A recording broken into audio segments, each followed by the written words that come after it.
Hello everyone, welcome back to my channel. আগের short ভিডিওতে আমি তোমাদেরকে বলছিলাম টাকিতে আমরা পিকনিক করতে গেছিলাম। তো মিনি সুন্দরবনের পরে আমরা চলে গেছিলাম জোড়া মন্দিরে। তারপর জোড়া মন্দির থেকে ঘুরে আমরা চলে এসেছি এখন টাকি রাজবাড়িতে। টাকি রাজবাড়িটা ছিল অপূর্ব সুন্দর, যেমন ওখানে শান্ত পরিবেশ তেমনই ছিল ওখানকার অপূর্ব সৌন্দর্য, আর খুব সুন্দর লাগছিল। আর ওখানে আবার ছোট্ট একটা দেখো, তোমরা দেখাও যাচ্ছে যে একটা ছোট্ট দুর্গা মূর্তিও আছে।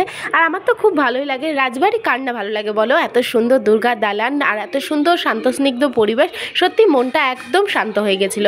আমরা ওখানে বেশ কিছুক্ষণ ছিলাম, ওখানে আমরা একটু ফটোশ্যুট করছিলাম। আর যেহেতু ওখানে খুব এই যে পৌষ মেলা সবে মাত্র হয়েছে নাকি, বললো যে পৌষ পার্বণ, তো তার জন্যই বোধহয় এত সুন্দর করে আরও সাজানো গোছানো ছিল জায়গাটা। দেখো কি বড় বড় ওখানে দরজার মতন করে করা ছোট ছোট কুড়ে ঘর, এরকম হরিণ। তো আমার তো খুব ভালো লাগলো। আমরা আবার ওখান থেকে ঘুরে চলে গেলাম টাকি কুলেশ্বর কালীবাড়িতে।